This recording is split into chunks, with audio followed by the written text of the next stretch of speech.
ऐसा भरोसा जो खुदा पे किया जाता है। कर लो, कोई गाली दे।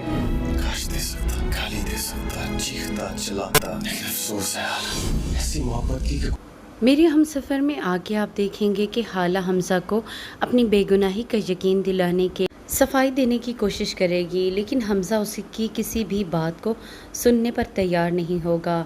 हाला कहेगी तुम मुझे डांट लो, मुझे कुछ भी कह लो, मगर इस तरह का सलूक मेरे साथ ना करो।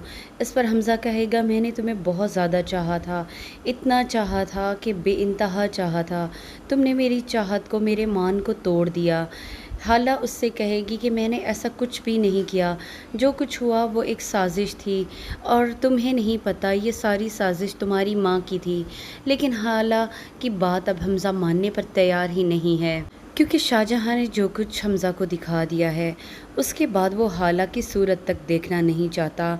हाला अपनी सफाई में बहुत कुछ कहना चाहती है, वो तो हमज़ा को सब कुछ पहले ही सच सच बता देना चाहती थी, लेकिन उस वक्त भी शाहजहाँ बीच में आ गई।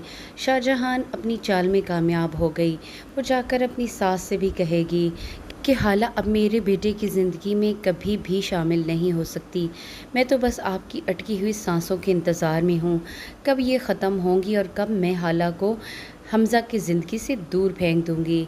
इस पर उसकी सास कहेगी कि कुछ तो खुदा का खौफ करो, तुम एक यतीम बच्ची के साथ किस तरह इस तरह सलूक कर सकती हो, तुम्हें इसका जवाब ज़रूर देना पड़ेगा।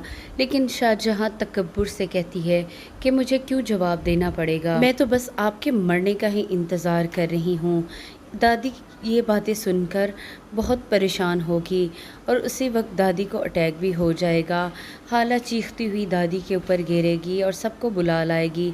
सब घर वाले परेशान होंगे कि आखिर बैठे बिठाए उनको हो क्या गया है। रईस अहमद भी कहेगा कि सुबह तो अम्मा बिल्कुल ठीक ठाक थी, मैं उनसे मिलकर गया था, ऐसा क्या हो गया कि उनको इस तरह का दौरा पड़ गया। तो उस वक्त शाहजहाँ खामोश रहेगी और किसी को कुछ भी नहीं बताएगी।